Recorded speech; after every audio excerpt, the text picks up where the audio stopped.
Dahil birthday ko, yes, birthday yan, isa lang ang wish ko. Sana makagraduate ako ng face to face.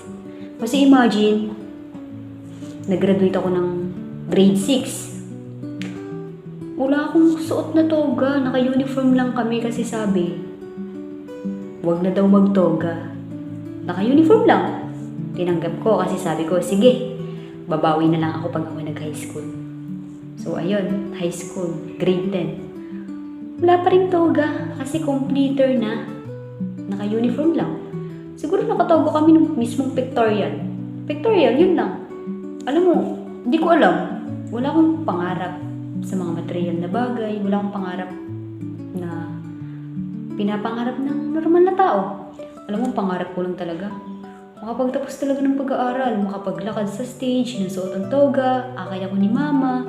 Alam mo yun, parang God kapag ako talaga nakatapos sa pag-aaral. Isusuko ko yung buhay ko sa inyo. Pero God, wag naman ang pagmumadre, oh. Wag naman yung pagmumadre, please. Makikinig ako, susunod ako, pero feel ko kasi hindi sa akin ang pagmumadre. Mapagbigyan mo lang ako, Lord. Bibigay ko yung buhay ko sa inyo. Kahit ano pa. So, ayun, balik tayo. Grade 10 ako. Nag-assume ako na baka maglakad ako, nakatoga, kahit yung puting toga lang. Kasi hindi pa din. Sabi ko, tinanggap ko na. Sige, at least di ba nakatapos ka ng grade 10. Bawi tayo, senior high kasi for sure nakatoga na yun. Oh, si Kapalaran. Tumating si Kapalaran. Nagkaroon ng COVID-19.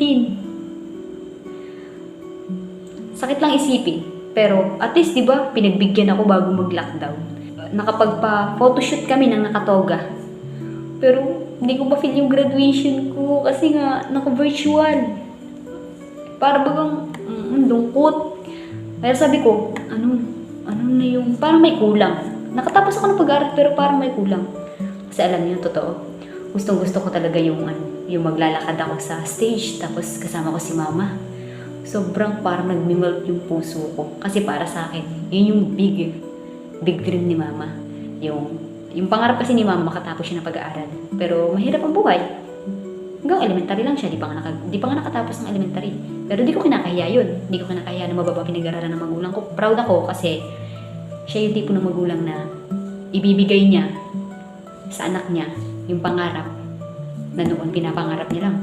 Wala kaming lupa, wala kaming kayamanan, wala siyang ipapamana. Tumatak sa isip ko noon na ang tanging ipapamana na sa akin ni mama, ang diploma. Mag-aral kayo kasi yan ang kayang ipamana ko. Hanggat may kakayanan ako magtrabaho, hanggat kaya ko kayong suportahan, mag-aral kayo. Pero wala talaga sa idea kung magka-college ako. Pero nasa option ko siya. Siguro mga pangalawa.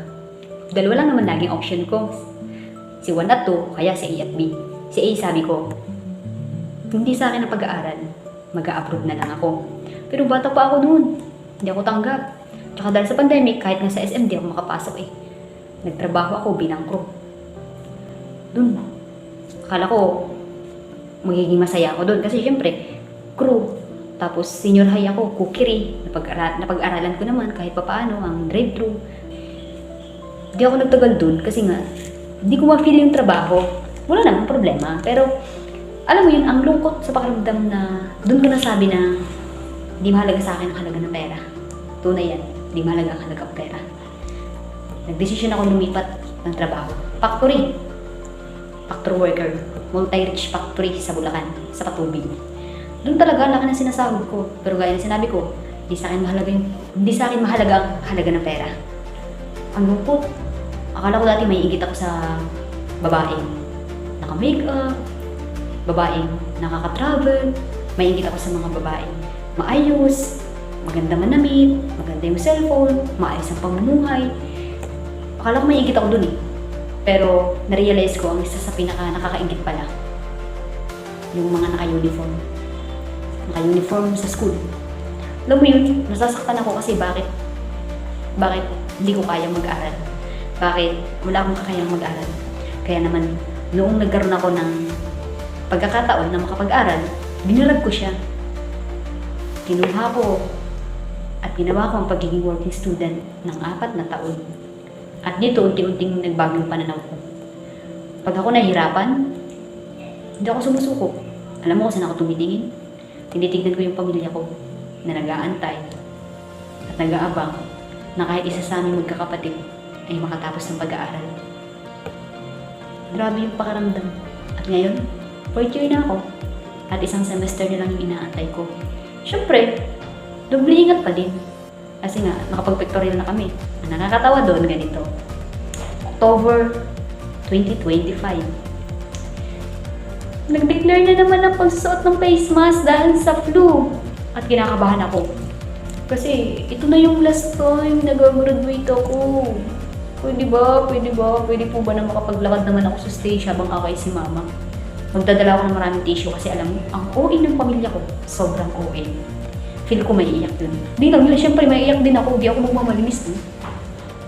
So ayun, ang dami ko na namang nakwento. Siguro sa ibang bagay. Sa ibang bagay.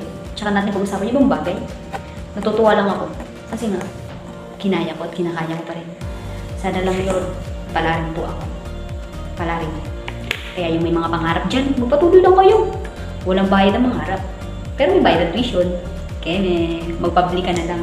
Pero maganda din naman yung organisasyon ng samahan ko eh. Yung pinasukan ko na scholarship, maganda din naman. Maganda siya kapag kaya mo tanggapin ng rules. Maganda siya kapag kaya mo bitawan ang pamilya mo. Hindi naman literal na bitawan.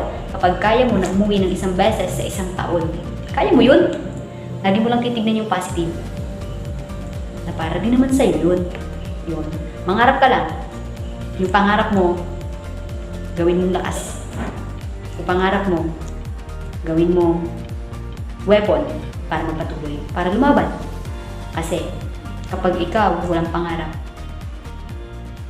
wala rin.